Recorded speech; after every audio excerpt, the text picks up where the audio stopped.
और प्रकाश पर्व पर प्रधानमंत्री नरेंद्र मोदी की बड़ी घोषणा। 26 दिसंबर को वीर बाल दिवस मनाया जाएगा। हर साल 26 दिसंबर को यह वीर बाल दिवस मनाया जाएगा। प्रधानमंत्री मोदी ने कहा, आज श्री गुरु गोविंद सिंह जी के प्रकाश पर्व के पावन अवसर पर मुझे ये बताते हुए गर्व हो रहा है कि इस साल से 26 दिसंबर को वीर बाल दिवस के रूप में मनाया जाएगा। ये साहिबजादों के साहस के लिए एक उपयुक्त श्रद्धांजलि है। बता दें कि गुरु गोविंद सिंह जी ने हिंदू धर्म की रक्षा के लिए अपने चारों संतानों को देश पर कुर्बान कर दिया था। गुरु गोविंद सिंह के साहिबजादे अजित सिंह की उम्र बलिदान के वक्त 18 और जुझार सिंह की 15 साल थी। 26 दिसंबर को दोनों साहिबजादे मुगलों के साथ लड़ते हुए चमकौर में धर्म की रक्षा के लिए शहीद हो गए थे।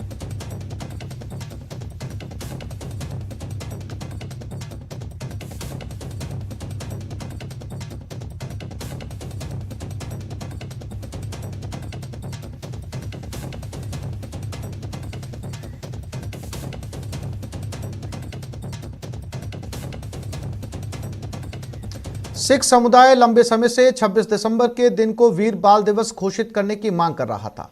पीएम मोदी की घोषणा के बाद सिखों में खुशी की लहर है। कोटा सिख वेलफेयर सोसाइटी ने पीएम मोदी का आभार जताया और कहा कि पीएम मोदी की इस पहल से अब देश साहिबजादों का इतिहास जान सकेगा।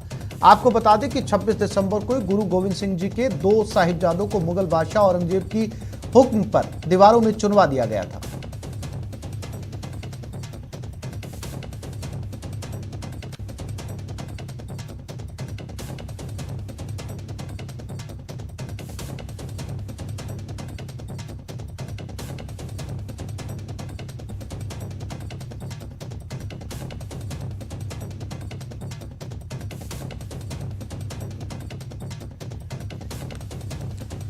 तो 26 दिसंबर को अब वीर बाल दिवस मनाने का फैसला किया गया है।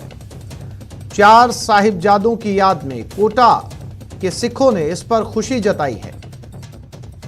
आज प्रकाश पर्व के उपलक्ष्य पर प्रधानमंत्री नरेंद्र मोदी की बड़ी घोषणा। सिख समाज ने प्रधानमंत्री नरेंद्र मोदी का आभार जताया। 26 दिसंबर को वीर बाल दिवस मनाने का ऐलान किया गया है।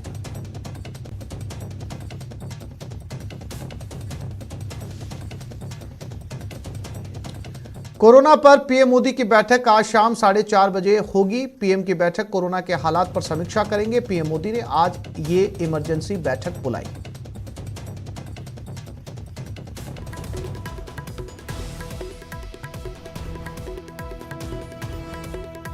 तो आज शाम 4:30 बजे प्रधानमंत्री नरेंद्र मोदी की अध्यक्षता में कोरोना को लेकर बैठक होने जा रही है और इस बैठक पर पूरे देश की नजरें हैं। क्या कुछ महत्वपूर्ण फैसले इस बैठक के बाद में लिए जा सकते हैं, क्योंकि लगातार कोरोना और ओमिक्रॉन के आंकड़े देश भर में बढ़ रहे हैं। ओमिक्रॉन अब 27 राज्यों तक फैल चुका है।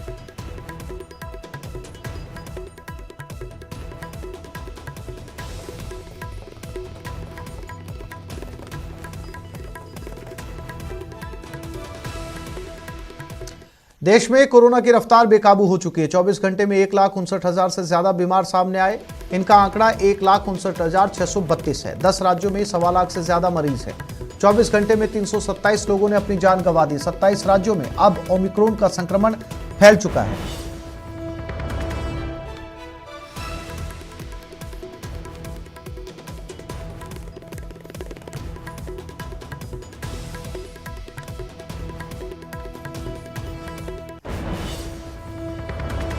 और प्रदेश में ओमिक्रॉन का अपडेट। प्रदेश के 17 जिलों में ओमिक्रॉन फैल चुका है। प्रदेश में अब तक ओमिक्रॉन के 373 मामले सामने आ चुके हैं। सबसे ज्यादा जयपुर में ओमिक्रॉन के 275 मामले अब तक सामने आ चुके हैं। हालांकि जानकारी के मुताबिक ज्यादातर मरीज रिकवर हो चुके हैं।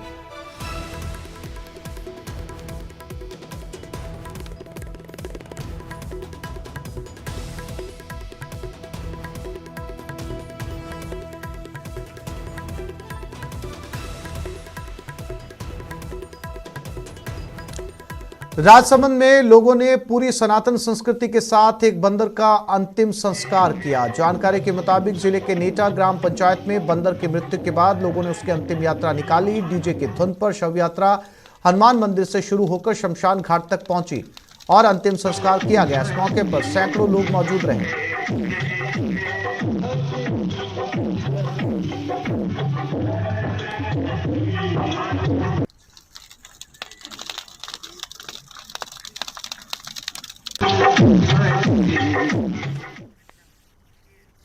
दौसा में सांड के साथ बेरहमी का एक वीडियो वायरल हो रहा है। आप देख सकते हैं ट्रैक्टर में बंधी रस्सी के सारे सांड को बेरहमी से खींचा जा रहा है। इस दौरान कई लोग सांड के पीछे पीछे चल रहे हैं। वीडियो लालसोट के श्रीरामपुरा का बताया जा रहा है। 3 जनवरी का है और अब वायरल हो रहा है। दरअसल गांव में 3 जनवरी को कुछ लोग सांड पकड़ने पहुंचे थे। उन्होंने सांड के सींग को रस्सी से बांध दिया और ट्रैक्टर से खींचने लगे। बेजुबान के साथ हो रही इस बेरहमी को किसी ने रोकने की कोशिश नहीं की। स्थानीय पुलिस को भी इस घटना की जानकारी नहीं है। पूरी घटना एक सीसीटीवी कैमरे में कैद हो गई।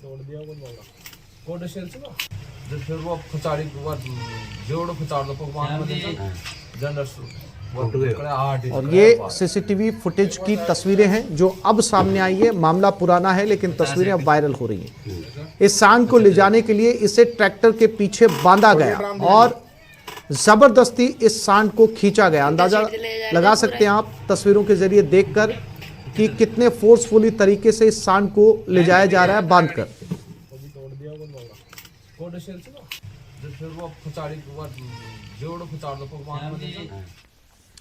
जोधपुर में बदमाशों ने पीएनबी के एटीएम में लूटपाट की। लुटेरों ने एटीएम भी तोड़ डाला। घटना भक्तासनी हाउसिंग बोर्ड की है। घटना की जानकारी सुबह पता चली, जिसके बाद पुलिस और बैंक अधिकारी मौके पर पहुंचे।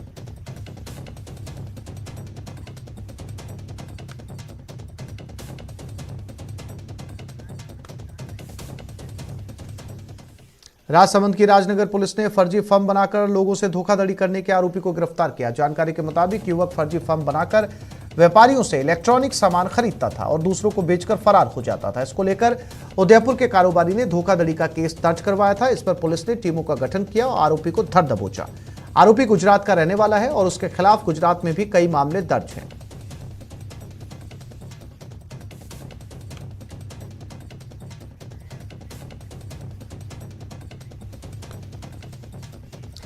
अजमेर की क्लॉक टावर थाना पुलिस ने जुआ सट्टे के खिलाफ कार्रवाई करते हुए 4 आरोपियों को गिरफ्तार किया। पुलिस ने उनके पास से कैश भी जब्त किया है। पुलिस की इस कार्रवाई के बाद जुआरियों और सटोरियों में हड़कंप है।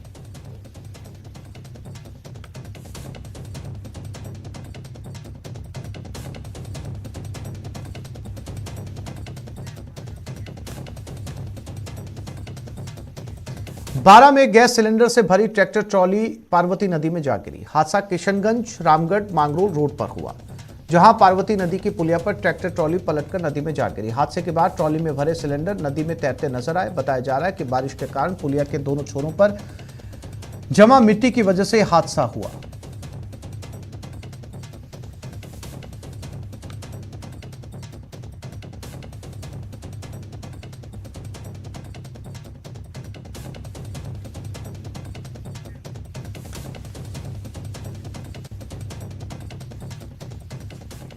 कोटपुतली के बगरू में एक बेकाबू ट्रेलर पेट्रोल पंप पे जा घुसा। टक्कर इतनी जोरदार थी कि पेट्रोल पंप की मशीन उखड़ गई। टक्कर के बाद ट्रेलर में आग लग गई। हालांकि पेट्रोल पंप पर मौजूद कर्मचारियों ने तत्परता दिखाते हुए आग पर जल्द काबू पा लिया, जिसके कारण बड़ा हादसा टल गया। इस घटना के बाद ट्रेलर चालक मौके से फरार हो गया।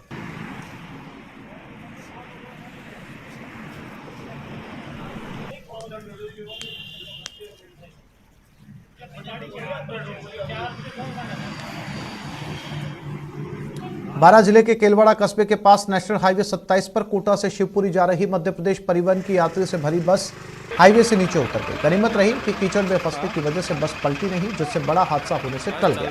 वाहन चालक ने बताया कि सामने से तेज रफ्तार कार अचानक आ रही थी, जो रात के अंधेरे और कोहरे के कारण दूर से दिखाई नहीं दी।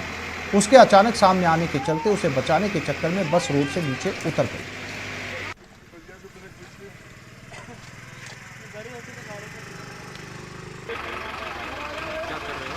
हाँ बस चल रही सर, खींच रहे हैं उसको गाड़ी को, और क्या है।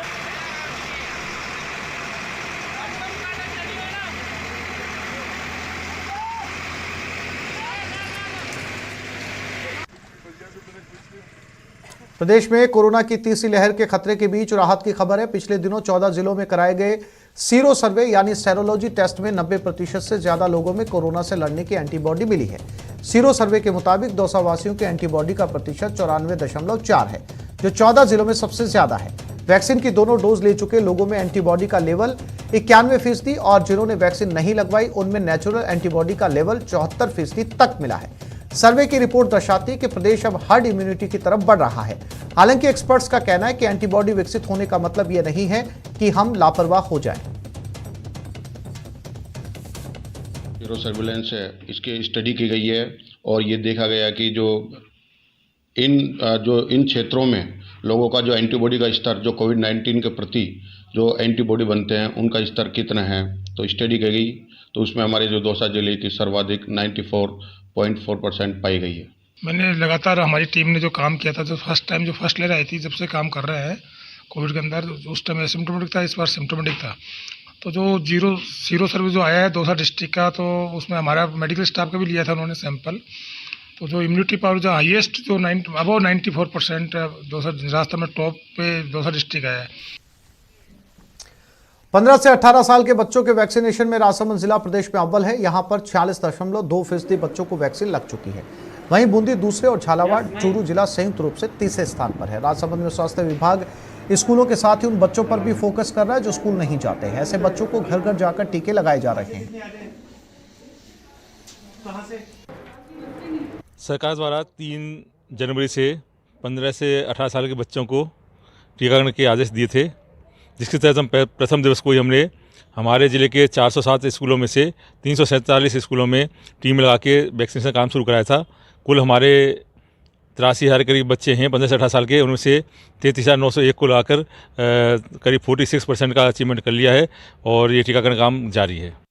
कोरोना वैक्सीन को 0% वेस्टेज का मॉडल राजस्थान को देने वाला राजसमंद जिला एक बार फिर वैक्सीनेशन के क्षेत्र में अव्वल साबित हुआ है। 15 से 18 साल को बच्चों को वैक्सीनेट करने में राजसमंद जिला प्रदेश भर में अव्वल रहा है। यह राजसमंद के लिए न सिर्फ बड़ी उपलब्धि है, बल्कि अन्य प्रदेशों के लिए राजसमंद एक रोल मॉडल बन गया है। अलके सनाड, न्यूज़ 18 राजस्थान, राजसमंद।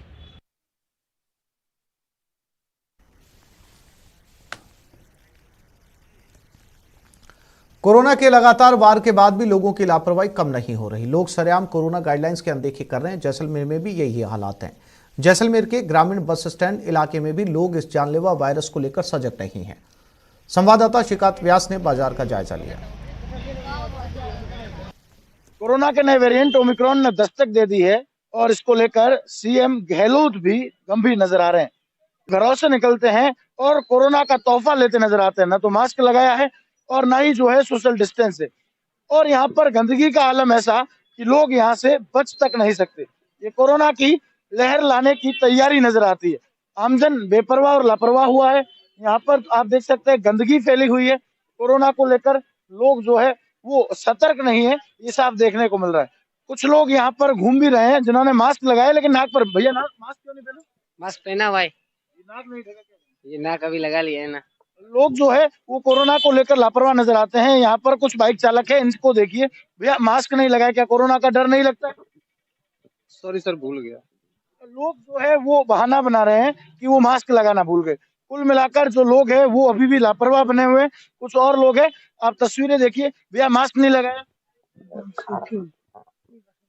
लोग जो है वो मास्क नहीं लगा रहे हैं और कुल मिलाकर भैया अब मास्क लगा रहे हो, पहले कोरोना से डर नहीं लगता? अभी आए गांव से कौन सा डर तो सर लगते हैं। लोग जो है वो कोरोना को लेकर डर लगता है लेकिन मास्क नहीं लगाते और कई अलग अलग बहाने बनाते हुए भी नजर आ रहे हैं।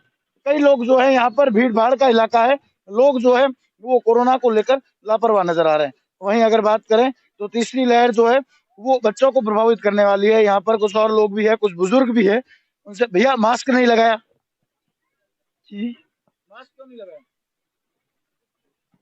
जो लोग है वो कुछ बोलने को तैयार नहीं है, बिना मास्क के लोग घूम रहे हैं। कुछ लोग ने मास्क भी लगाया, उनसे भी बात करते हैं। भैया मास्क कई लोग नहीं लगा रहे हैं, यहाँ पर डर नहीं लग रहा है लोगों को, क्या कहोगे? पता नहीं सर, हमको क्या पता है। डर तो लगता ही है भैया। कई लोग बिना मास्क कर रहे हैं, उनको कुछ कह नहीं रहे। बहुत कहते हैं, ये मानते ही नहीं है, क्या करें?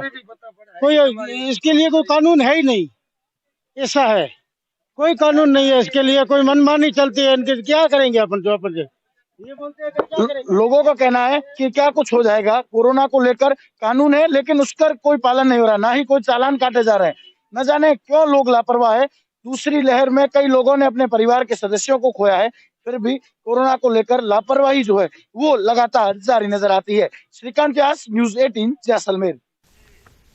प्रदेश में ओमिक्रॉन तेजी से बढ़ता जा रहा है। वहीं जैसलमेर में लगातार आ रहे कोरोना के पॉजिटिव मरीजों में संख्या में 20 मरीजों की बढ़ोतरी हुई।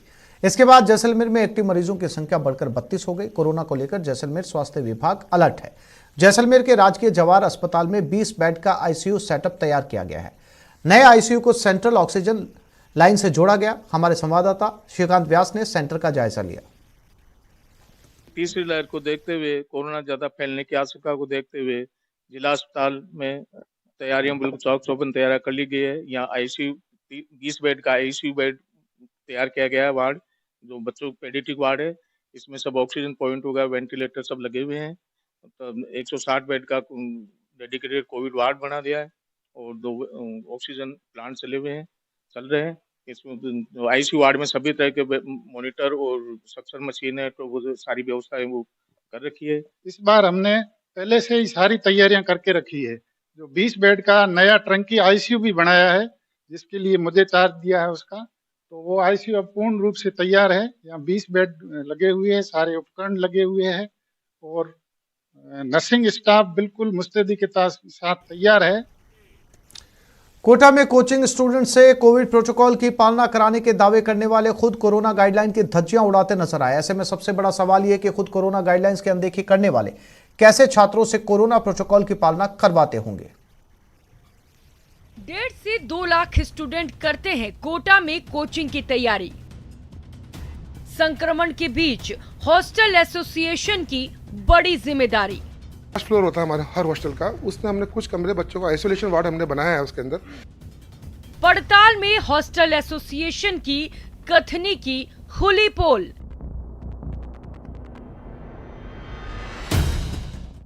जिम्मेदारों के दावा में है बड़ा झोल। शिक्षा नगरी कोटा में कोरोना के मामले लगातार बढ़ते चले जा रहे हैं और अब कोरोना का शिकार वो बच्चे हो रहे हैं जो कि 15 से 18 साल तक की उम्र के बीच हैं। और इन बच्चों की तादाद कोटा में सबसे ज़्यादा इसलिए है क्योंकि कोटा कोचिंग हब है। ऐसे वक्त में जब कोरोना का बढ़ता आंकड़ा लोगों को डरा रहा हो, कोटा के हर इलाके से मरीज सामने आ रहे हों, तो हॉस्टल एसोसिएशन की जिम्मेदारी बढ़ जाती है, क्योंकि इन्हीं की बदौलत 1.5 से 2 लाख स्टूडेंट्स यहाँ मेडिकल और इंजीनियरिंग की तैयारी कर रहे हैं, अपने सपने को साकार करने में जुटे हैं। मेस की कैपेसिटी होती है, उसका हम लोग 50% कैपेसिटी के हिसाब से मेस के अंदर बच्चों को खाना खिलाया जाएगा। उसके अंदर सपोज करो 50 बच्चों का हॉस्टल है तो 25 बच्चे at a time social distancing की पालना करते हुए मेस में खाना खाएंगे। दूसरी बात यह है कि हमने एक फ्लोर, जो लास्ट फ्लोर होता है हमारे हर हॉस्टल का, उसमें हमने कुछ कमरे बच्चों का आइसोलेशन वार्ड हमने बनाया है। उसके अंदर हॉस्टल एसोसिएशन का दावा है कि बच्चों को कोरोना से बचाने के लिए पुख्ता इंतजाम किए गए हैं। छात्रों से कोविड गाइडलाइंस की पालना कराई जा रही है। कोचिंग स्टूडेंट्स भी हॉस्टल एसोसिएशन के दावों पर मुहर लगा रहे हैं, लेकिन हर हॉस्टल के बारे में ऐसी बात नहीं कही जा सकती। आपने हॉस्टल एसोसिएशन और कोचिंग स्टूडेंट्स के दावे। हमारा मास्क में हमेशा एंट्री रहता है, हमेशा मैम खाने वगैरह के लिए भी मेंटेन करवाती हैं डिस्टेंस। खाने वगैरह का भी टाइमिंग फिक्स है कि कितने बजे किसको आना है, और काढ़ा वगैरह भी मैम देती हैं पीने के लिए। हमारे हॉस्टल में तो बाकी सब कुछ सही चल रहा है। सैनिटाइज़र भी बाहर में रखी हुई है, अपना आके सैनिटाइज़ करो। बाकी मैम बहुत अच्छे से हर चीज़ का ध्यान रख रही है। अगर किसी की तबीयत ख़राब है मैम को इन्फॉर्म करो तो काढ़ा भी मिल रहा है। ऐसा नहीं, हर 2 दिन पे काढ़ा प्रोवाइड कर रहा है। और क्योंकि लास्ट टाइम भी कोविड में हमारी हॉस्टल चल रही थी तो बहुत अच्छे से ध्यान रखा गया था और एक भी बच्चा पॉजिटिव नहीं था हमारे हॉस्टल से। कोचिंग में सोशल डिस्टेंसिंग पूरी मेंटेन रहती है और बिना मास्क के नहीं घूमने देते। आते जाते वक्त स्क्रीनिंग रहती है एंड सैनिटाइज हर जने को करते हैं। वे सुने, लेकिन अब इन तस्वीरों पर गौर फरमाइए। ये हॉस्टल एसोसिएशन की उस मीटिंग की तस्वीर है जो कोरोना से छात्रों को बचाने के लिए बुलाई गई है। बैठक में शामिल लोगों के चेहरे पर न मास्क है और न ये लोग सोशल डिस्टेंसिंग की पालना कर रहे हैं। कैमरे को देखने के बाद मास्क लगाते हैं, सोशल डिस्टेंसिंग की पालना खुद नहीं कर पाते हैं, वो लोग कैसे आपके बच्चों को सुरक्षित रख पाएंगे, कैसे उनसे कोविड गाइडलाइन की पालना करवाएंगे। अपने आप में बड़ा सवाल यही खड़ा होता है कि क्या ऐसे हॉस्टल संचालक आपके बच्चों को सुरक्षित रख पाएंगे। योगेश त्यागी, न्यूज़ 18 कोटा। सुजानगढ़ के सिद्धपीठ सालासर बालाजी धाम को अतिक्रमण मुक्त करने के लिए सालासर पहुंचे प्रशासनिक दल ने पैदल मार्च कर मुख्य मार्ग पर अतिक्रमण को देखा। उपखंड अधिकारी मूलचंद लूनिया के नेतृत्व में तहसीलदार गोविंदराम बगड़िया, एएसपी जगदीश बोरा समेत कई अधिकारियों ने सालासर के मुख्य मार्ग पर जायजा लिया, लेकिन प्रशासनिक अधिकारियों को स्थायी अतिक्रमण हटाए बिना ही थाने लौटना पड़ा। प्रशासन के अतिक्रमण हटाने की सूचना पर थाने के बाहर सैकड़ों लोग इकट्ठा हो गए, जो अधिकारियों से पक्के स्थायी निर्माण हटाने की मांग करते नजर आए। और इस आधार पे हनुमान सेवा समिति ने जो मांग की थी सरकार से, वो सरकार जिला प्रशासन ने सहयोग करके, ग्रामवासियों ने सहयोग करके उसको पूरा भी किया है। लेकिन मेरी एक शिकायत ये है कि हनुमान सेवा समिति प्रशासन को, पूर्णतः हनुमान सेवा समिति को विश्वास में नहीं लिया गया और हनुमान सेवा समिति के एरिया को बिना किसी डिमार्केशन से, बिना हमसे सलाह लिए उसको चिन्हित किया गया। इस बात का हमको विरोध है। इसी को मद्देनजर रखते हुए आज प्रशासन की तरफ से ये अतिक्रमण हटाने का अभियान चलाया गया है। मैंने खुद जा करके और अभी कस्बे का मैंने मुलाहिजा किया था, मैं घूम करके सारी चीज़ें देखी। मेरे सबसे अच्छी चीज़ जो देखी वो यहाँ के जो लोग हैं खुद जो आप लोग बता रहे हैं अस्थायी अतिक्रमण था वो तो हटाया ही है, और मैंने ये भी महसूस किया है कि कुछ लोग जो पक्का अतिक्रमण है वो भी संभल और इस तरीके से तोड़ रहे हैं खुद। तो हम लोग ये महसूस कर रहे हैं कि अगर अपनी इच्छा से वो हटाते हैं तो बहुत अच्छी चीज़ है, और उसके बाद में हम बैठ करके मीटिंग करेंगे और मीटिंग करने के पश्चात जो नहीं हटा रहे हैं उन लोगों के ऊपर क्या कार्रवाई की जानी चाहिए ये हम सुनिश्चित करके वो कार्रवाई करेंगे। राज्य के माइंस विभाग ने 6 जनवरी तक पिछले साल से 1000 करोड़ रुपए का अधिक राजस्व संग्रहित कर नया रिकॉर्ड स्थापित किया। माइंस विभाग द्वारा 6 जनवरी तक 4234 करोड़ रुपए से ज्यादा का राजस्व जमा किया गया। एसीएस डॉक्टर सुबोध अग्रवाल ने कहा कि विभाग की उच्च स्तरीय नियमित मॉनिटरिंग का परिणाम है कि प्रदेश में माइंस विभाग द्वारा राजस्व संग्रहण का नया रिकॉर्ड बनाया जा रहा है। RSMET, NMET और DMAFT की राशि को भी जोड़ने के बाद ये राशि बढ़कर 5170 करोड़ रुपए से ज्यादा हो जाती है।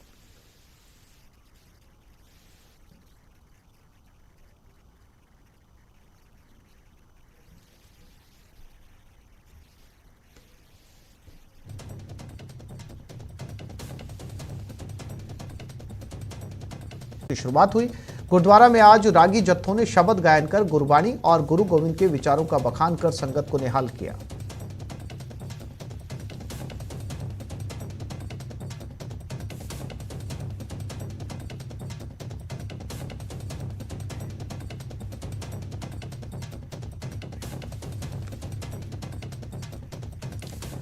सिखों के 10वें गुरु गुरु गोविंद सिंह जी की जयंती प्रकाश पर्व के तौर पर मनाई जा रही है। जयपुर में भी गुरुद्वारों में प्रकाश पर्व पर आज खास इंतजाम किए गए। सुबह से विभिन्न कार्यक्रमों की शुरुआत हुई। यहाँ रागी जत्थों ने शब्द गायन किया। राजधानी में खास कार्यक्रम राजा पार्क के गुरुद्वारे में आयोजित किया जा रहा है, जहां मुख्य दीवान सजा। इस त्योहार पर गुरु का विशेष लंगर भी लगाया गया है।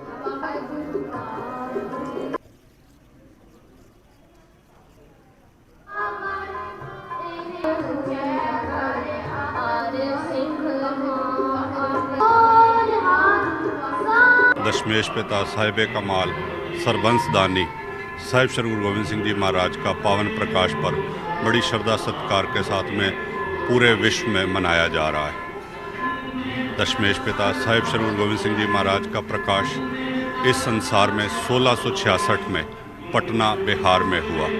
उस समय उनके पिता साहिब श्री गुरु तेग बहादुर जी महाराज उत्तर पूर्व आसाम बंगाल की यात्रा पर थे।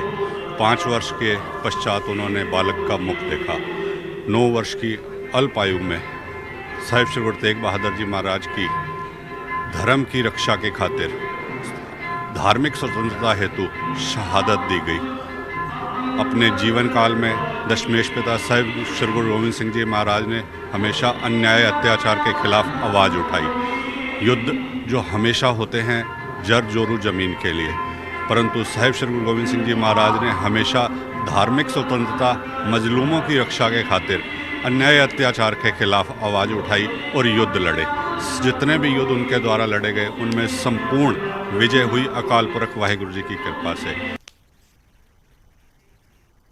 सिख धर्म के 10वें गुरु श्री गुरु गोविंद सिंह जी का प्रकाश उत्सव आज समूचे देश भर में मनाया जा रहा है। हालांकि कोरोना संक्रमण को देखते हुए प्रकाश उत्सव के पर्व पर बड़े कार्यक्रमों का आयोजन नहीं किया जा रहा। साथ ही कोरोना को देखते हुए गंगानगर में सिंह सभा गुरुद्वारा प्रबंधन कमेटी ने श्रद्धालुओं से सहयोग बनाए रखने की अपील की है। प्रबंधन कमेटी के द्वारा इस बार नगर कीर्तन का आयोजन भी नहीं किया गया।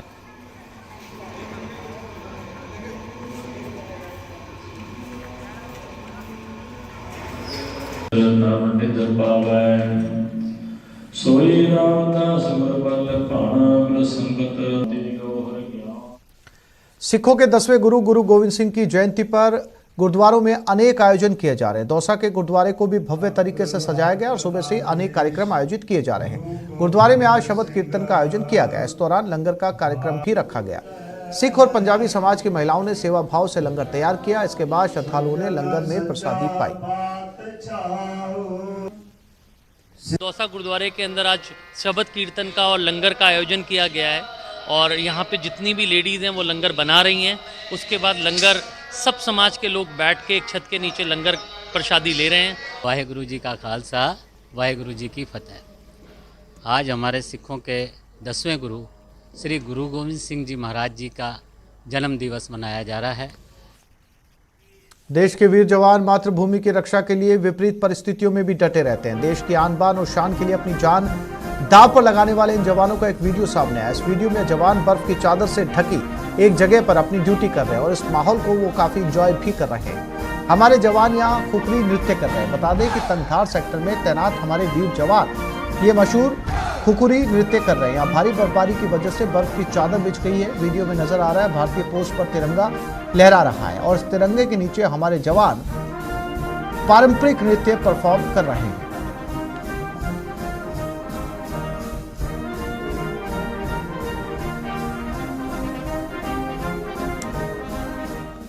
तो इस बुलेटिन में फिलहाल इतना ही। नमस्कार।